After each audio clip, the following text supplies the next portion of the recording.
Welcome back. એક નામ, આ નામ શું માત્ર ઓળખ હોય કે પછી ઇતિહાસ, સંસ્કૃતિ અને અસ્તિત્વનું પ્રતીક પણ હોય છે? જો કોઈ વિસ્તારનું નામ કોઈ સત્તાવાર ઠરાવ વગર, કોઈ જાહેર સૂચના વગર કે કોઈ કાયદાકીય પ્રક્રિયા વગર સરકારી દસ્તાવેજોમાં બદલાઈ જાય તો એને માત્ર ટેકનિકલ ભૂલ કહેવાય કે પછી વહીવટી તંત્રની ગંભીર બેદરકારી? અને જો આ બદલાવ પાછળ કોઈની છેડછાડ હોય તો એની જવાબદારી કોણ લેશે? ઉત્તર ગુજરાતના પાટણ જિલ્લાના હારીજની આજે વાત કરવી છે, જ્યાં એક આવો વિવાદ સામે આવ્યો છે. વર્ષોથી અસ્તિત્વ ધરાવતા ઝાપટપુરા વિસ્તારનું નામ અચાનક જ રાશન કાર્ડ અને અન્ય સરકારી દસ્તાવેજોમાં ઇસ્લામપુરા કરી દેવામાં આવ્યું છે. હવે અહીંયા સવાલ એ થાય કે કોઈ પણ વિસ્તારનું નામ બદલવા માટે નગરપાલિકા કે પંચાયતોનો ઠરાવ, સરકારી મંજૂરી જરૂરી હોય છે. તો પછી આ પ્રક્રિયા વિના આ ફેરફાર થાય કેવી રીતે? શું સરકારી સોફ્ટવેરમાં કોઈ ટેકનિકલ ક્ષતિ હતી કે પછી ખરેખર કોઈએ સરકારી ડેટાની સાથે છેડછાડ કર્યા છે? આ વાતને લઈને સ્થાનિકોમાં પણ ભારે રોષ છે. હિન્દુ સંગઠનો મેદાને ઉતર્યા છે. કલેક્ટરે તપાસના આદેશ આપ્યા છે. હવે સૌની નજર એ વાત પર છે કે હકીકત શું બહાર આવે છે તપાસ દરમિયાન. એટલે કેટલાક સવાલ આ મુદ્દાને લઈને, શું આ માત્ર સિસ્ટમની ક્ષતિ છે કે પછી કોઈ મોટું એક ષડયંત્ર હોઈ શકે? એક સવાલની સાથે મહામંથનમાં ચર્ચા કરીશું. ધર્મનું કારણ, નામનું રાજકારણ.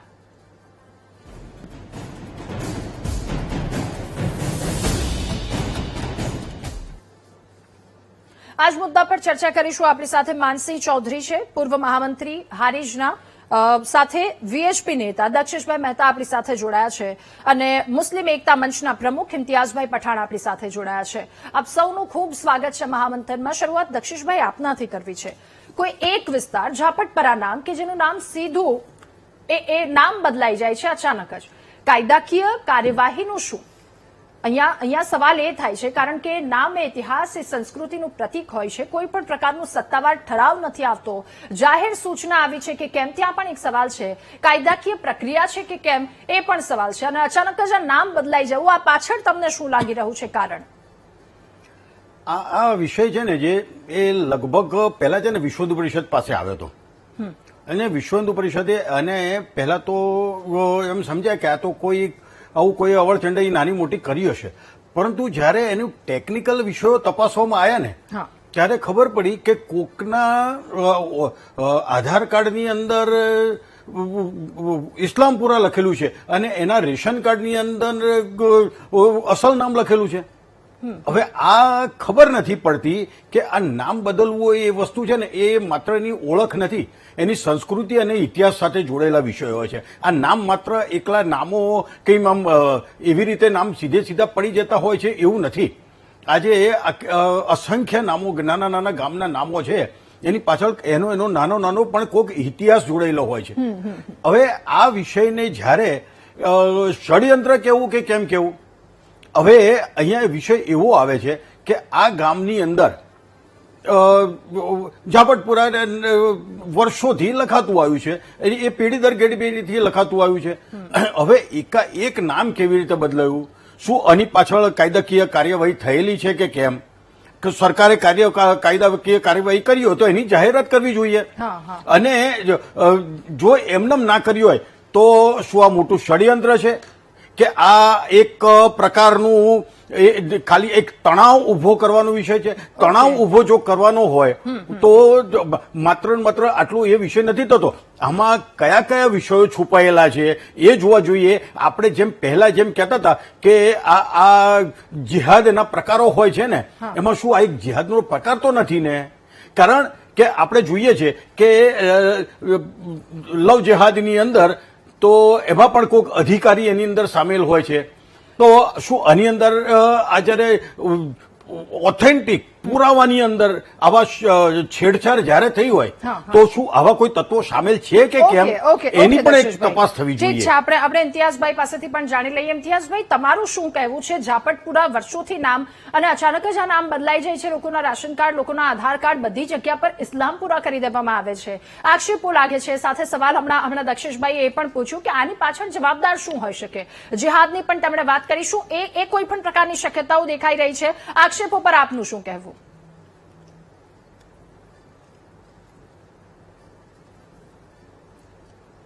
ઇમ્તિયાઝભાઈ, આપ અનમ્યુટ કરો, આપનો અવાજ નથી આવી રહ્યો.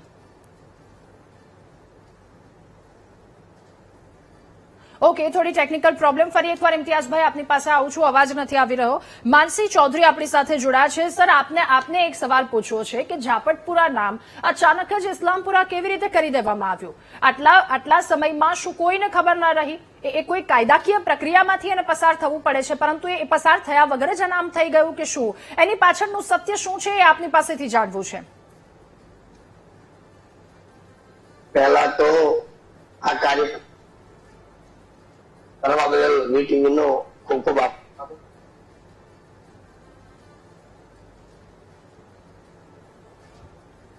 માનસીજી, આપનો પણ અવાજ પ્રોપર નથી આવી રહ્યો.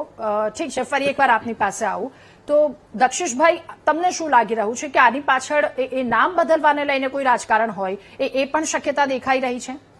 એ ખ્યાલ નથી આવતો. આમાં આપણે સરકાર પાસે એ જ માગણી કરીએ છીએ કે તમે હવે એની તાત્કાલિક જાહેરાત કરો. આમાં શું છે એની પાછળની તમે જે કંઈ પણ હોય એ શોધવાનો પ્રયત્ન કરો. આની અંદર પહેલા આ જ ગામની અંદર ત્યાં મુઠ્ઠીભર લોકો, ત્યાં મુસ્લિમો ત્યાં રહેતા હતા. 15-20 ઘર હતા ત્યાં એમના. હવે એ 15-20 ના 300 ઘર કેવી રીતે એકદમ થઈ ગયા? આ લોકો આવ્યા કેવી રીતે? વસ્તી વધી કેવી રીતે? આપણે એક તપાસનો વિષય છે. કારણ કે શું બહારથી આવ્યા છે? ગામના હમણાં વસ્તી વધારો થયો છે, તો એ પણ એક વિષય આવે છે. અચ્છા, આટલી આ ગામના બહુ જ એક સામાન્ય આ ગામ છે. લોકો ખેતી ઉપર નભે છે, સામાન્ય લોકો ત્યાં મજૂરી કરતા હોય છે, આ ટાઈપના લોકો ત્યાં ગળી રહે છે. તો આટલી મોટી ત્યાં મસ્જિદ બની જવી, આનું ફંડિંગ કેવી રીતે આવ્યું? આ પણ એક ગંભીર વિષય છે. જો આની તપાસ થવી જોઈએ. આજે આ એક નામ બદલવું એ માત્ર એક નાનો વિષય નથી. આની પાછળ એના કયા કયા તત્વો કામ કરે છે એને પણ આપણે શોધવા જોઈએ. માત્ર આની સાથે રાજકારણ જોડેલું નથી. રાજકારણ કે કોઈ બધા જ મુસ્લિમોને આપણે ત્યાં કરી દઈએ છીએ ને એવું નથી. બધા જ મુસ્લિમો ખરાબ છે આપણે કાયમ કહીએ છીએ કે એવા નથી. તો આમાં કયા તત્વો છે ને એને શોધો. એને શોધવા જોઈએ અને એને જાહેર કરો. અને આની પાછળના જે કંઈ પણ જે કૃત્યો થઈ રહ્યા છે, અચ્છા, આ એક જ નામ બદલવું, હું એ જ કહું છું કે આની નામની અંદર એક મેં કીધું ને કે એ ગામનો ઇતિહાસ, એની સંસ્કૃતિ જોડાયેલી છે. નામ અને ઇતિહાસની પાછળ સંસ્કૃતિ જો હોય તો પછીથી એક નામ બદલવું હોય નહીં. હવે આ તો માનો કે ગામનું નામ બદલાયું છે, નામ બદલ્યા વગર બીજા બધા ગામોની અંદર ગુજરાતના, ખાલી ગુજરાતની વાત કરતો 18,000 ગામો છે, એની અંદર વસ્તી કેવી રીતે વધી, ક્યાં વધી, કેવી રીતે એની ડેમોગ્રાફીની એની પણ સરકારે ચિંતા કરવી જોઈએ. અને એની પણ તમે ઓળખ ઊભી કરો. એમની પાસે ત્યાં એ લોકોને દરેકને ગામના પેલા હળી મળીને બધા જ લોકો ત્યાં રહેતા હતા. આજે એની અંદર વિવાદ કેવી રીતે ઉભા શરૂ થયા? આજે ત્યાં વસ્તી કેવી રીતે વધી? ત્યાં એ લોકોના ધાર્મિક સ્થાનો કેવી રીતે ત્યાં વધવા મળ્યા? ત્યાં મદ્રેસાઓ કેવી રીતે વધ્યા? આ લોકોની વસ્તી કેવી રીતે વધી? આ લોકોની વસ્તી વધી છે કે પછીથી બહારથી લોકો આવ્યા છે? આ પણ એક તપાસનો વિષય થઈ જાય છે. જો બહારથી આવ્યા હશે તો હવે આપણે કાયમ ત્યાં કહેતા છે કે અશાંત ધારાનું લાગણી, અશાંત ધારાનો અમલ કરવો જોઈએ. અશાંત ધારાનો પણ આમાં અમલ કરવો જ જોઈએ. કારણ કે જો એકાએક આટલી બધી વસ્તી, આ તો નામ બદલાયું ને એટલે આપણને ખ્યાલ આવ્યો, પણ જ્યાં જ્યાં નામ નથી બદલાયા એવા પણ આપણી પાસે અસંખ્ય ગામો છે કે એમાં પણ ડેમોગ્રાફી બદલાઈ રહી છે. તો શું, તો આપણે એમ કહીએ છીએ કે વસ્તી, તો એક બાજુ એ મુસ્લિમ આગેવાનો ત્યાં જે છે, જે લોકો મુસ્લિમોને જે અવળા માર્ગે દોરે છે એવા લોકોનો હું વાત કરું તો એવા લોકો એવું કહે છે કે આ તો સામાન્ય છે. આપણે એમ કહીએ છીએ કે ભાઈ આ ડેમોગ્રાફી બદલીએ છીએ અને એ મુસ્લિમોની વસ્તી કેવી રીતે વધે છે, તો એ સામાન્ય એને એકદમ લાઇટ વિષય બનાવી દેતા હોય છે. આપણે ઇમ્તિયાઝભાઈને જે પૂછી લે. ઇમ્તિયાઝભાઈ, હવે અવાજ આવી રહ્યો છે બરાબર? ઓકે, ઇમ્તિયાઝભાઈ, આક્ષેપો પર આપનું શું કહેવું છે? આ ગામનું તરત આખું નામ બદલાઈ જાય છે, તો એની પાછળનું કારણ તમને શું લાગે છે? દેશમાં છેલ્લા ઘણા વર્ષોની અંદર ઘણા બધા શહેરોના નામ બદલવામાં આવ્યા. એ તો ભાઈ આક્રાંતાઓના બદલ્યા છે. ભાઈ અહીંયા જે લોકો નથી ને એના બદલ્યા. શિવાજીનું નામ પાડીને અક્રમ નથી કર્યું. દક્ષેશભાઈ, ડિબેટની મર્યાદા જાળવો. જો દેશની અંદર ઘણા બધા શહેરોના નામ બદલવામાં આવ્યા છે, ઘણા વર્ષોમાં બદલવામાં આવ્યા છે. અને એ નામમાં મોટા ભાગ મુસ્લિમો પણ હતા, એને બદલવામાં આવ્યો છે. હવે છે ગુજરાતની અંદર જે આ વિવાદ ચાલી રહ્યો છે કે એક વિસ્તારનું નામ બદલી ગયું અને આધાર કાર્ડની અંદર રાતોરાત આ બધા વિસ્તારની અંદર નામ ચેન્જ થઈ ગયું, તો એ આધાર કાર્ડની અંદર જયારે નામ બદલ્યું તો ક્યાંક ને ક્યાંક એ સરકારી અધિકારીઓ હશે, એ સરકારી અધિકારીઓ દ્વારા કરવામાં આવ્યું હશે, અથવા તો જે તે એજન્સીને કોન્ટ્રાક્ટ આપવામાં આવ્યા હશે, એના દ્વારા કરવામાં આવ્યું હશે.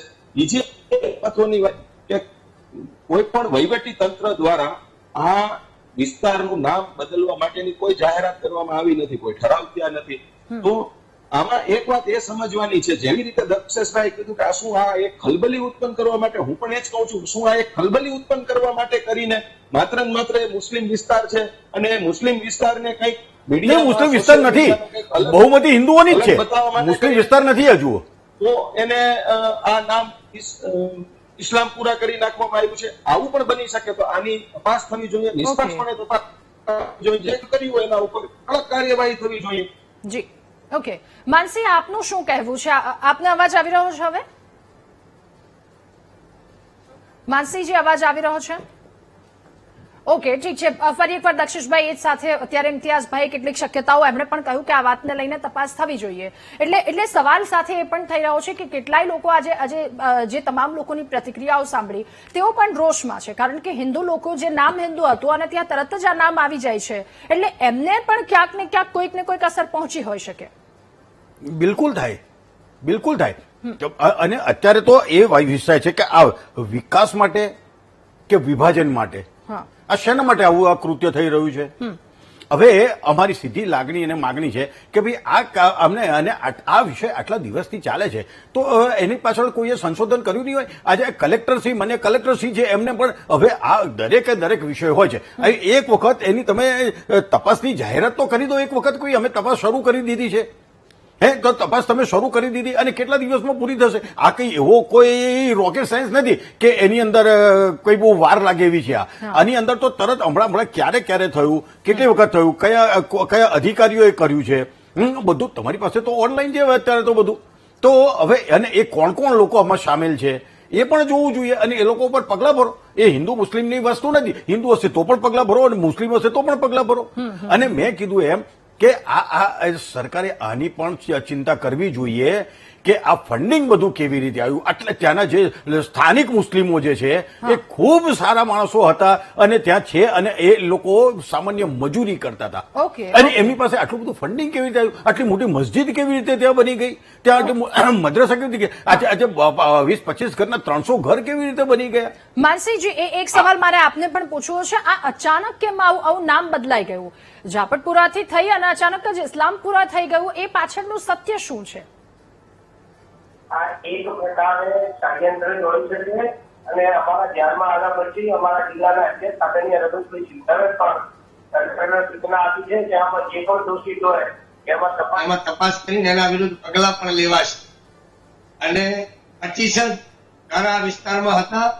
આ આખો તાલુકો ભાઈચારાથી શાંતિથી જીવવાવાળો તાલુકો છે, પણ આ યુપી અને બિહારથી જે પઠાઓ ચાલી રહ્યા છે ઈટોના, એવા જે લોકો છે કોમવાદી માનસિકતા વાળા લોકો, એનું તો એક પ્રકારે ષડયંત્ર હોઈ શકે છે. ધારો કે આપણે લવ જેહાદ હોય, લેન્ડ જેહાદ હોય, એ પ્રકારે જ આ એક ષડયંત્ર હોય કોઈનું, એવું અમારું સ્પષ્ટ માનવું છે.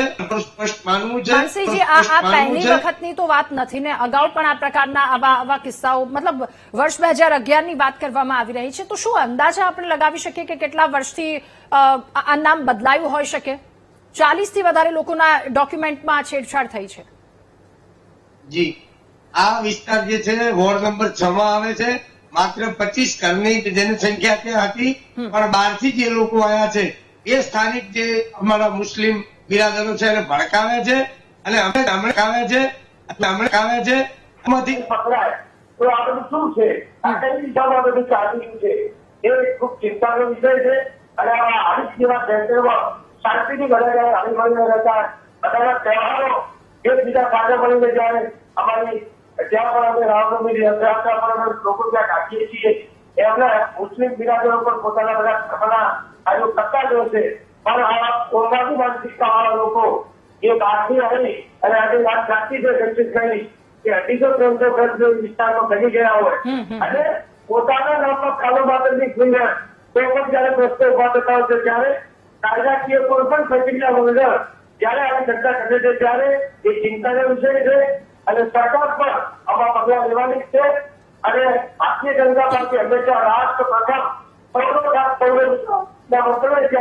લઈને પાસે ચાલતી હોય ત્યારે ઓકે. આવા જે તત્વો હોય એને બિલકુલ ભરાવો જોઈએ અને પાર્ટી પણ એ દિશામાં કામ કરી રહી છે. ઇમ્તિયાઝભાઈ, એક અંતિમ સવાલ મારા આપને પૂછવો છે, અંતિમ પ્રતિક્રિયા પણ ખૂબ ટૂંકમાં આપ જવાબ આપજો. અત્યારે માનસીભાઈએ કહ્યું, દક્ષેશભાઈએ કહ્યું અને આપે પણ કહ્યું કે આ વિસ્તારના લોકો ભાઈચારાથી રહેનારા લોકો છે અને આ નામ બદલવાનો પાછળનો એ હેતુ એટલે ક્યાંક ને ક્યાંક એ બીજો ઉદ્દેશ્ય હોઈ શકે એ પણ શક્યતાઓ દેખાઈ રહી છે. સાથે આપની અંતિમ પ્રતિક્રિયા ખૂબ ટૂંકમાં શું થવું જોઈએ? Okay, technical problem. એ જ સવાલ દક્ષેશભાઈ આપને પણ કે શું થવું જોઈએ, ખૂબ જ ટૂંકમાં આપની વાત. હવે આ એક છે ને, મેં કાયમ કહું છું કે ગંભીર વિષય છે. આ બહારથી આવનારા લોકો જે છે એ લોકોની તપાસ થવી જોઈએ. કેમ કે શું બહારથી આવનારા લોકો આ જે તત્વો છે એ શું એ જેહાદી તત્વો તો નથી આવતા ને અહીંયા, અને એવા લોકો અહીંયા સામાન્ય બનીને આવતા હોય અથવા સામાન્ય એ લોકોની પાછળનું બળ કયું છે, એ લોકોની પાછળ કયા તત્વો કામ કરી રહ્યા છે, એમને પકડવાની તો એ લોકોની સામે પણ, કારણ કે એ માણસ દેખાતો હશે સામાન્ય ઈંટોના ભટ્ટા ઉપર કામ કરનારો માણસ છે, તો એને કોઈક ચડાવે છે. આ સ્થાનિક લોકોને આ લોકો ઉશ્કેરે છે શેના માટે? તો આને નામ બદલવા માટે સ્થાનિક મુસ્લિમોનો તો કોઈ વિષય જ નહોતો અને સામાન્ય લોકોનું આમાં સામાન્ય કોઈનું કશું કામ પણ નથી. તો આટલો મોટો વિષય જયારે આવી ગયો હોય તો આવા લોકોની પાછળ કયા તત્વો કામ કરી રહ્યા છે? કોઈ અન્ય રાજ્યોના, ત્યાં આપણા માનસિંહભાઈએ ખૂબ સરસ વાત કરી. માનસિંહભાઈનું બહુ સ્પષ્ટ પણ કે સ્થાનિક છે, એમને આ પ્રશ્નોનો બહુ ગંભીર વિષય છે ને એમને બહુ ખબર છે, વધારે પડતી ખબર છે.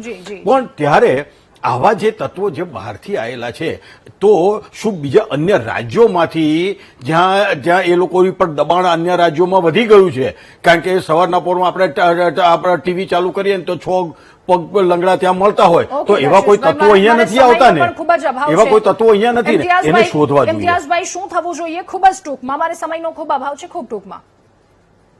જે એકતા ભાઈચારાથી બંને સમાજો રહે છે એ એકતા અને ભાઈચારો જે છે એમાં કોઈ પણ પ્રકારનું પલિતો ચપાઈ આવી કોઈ પણ બાબત હોય એને બિલકુલ ન સ્વીકારવી જોઈએ અને ખૂબ નિષ્ઠાની તક જોઈએ અને જે કોઈ પણ લોકોએ આ કાર્ય કર્યું છે એની ઉપર કડકમાં કડક કાર્યવાહી કરવી. જી બિલકુલ. આપ સૌનો ખૂબ આભાર મહામંથનમાં અમારી સાથે જોડાવા બદલ, આ મુદ્દા પર ચર્ચા કરવા બદલ. તો સ્થાનિક અને તમામ લોકો કે જેમના કહેવા અનુસાર અહીંયાના સ્થાનિકો ભાઈચારાથી રહે છે, તો પછી આ કૃત્ય કોણે કર્યું છે? આ ખૂબ ગંભીર અને તપાસનો વિષય છે. આશા છે ઝડપથી આ મુદ્દે કાર્યવાહી થાય. આ સાથે મહામંથનમાં હાલ બસ આટલું જ. વધુ સમાચાર અપડેટ્સ માટે આપ જુઓ VTV ન્યૂઝ. નમસ્કાર.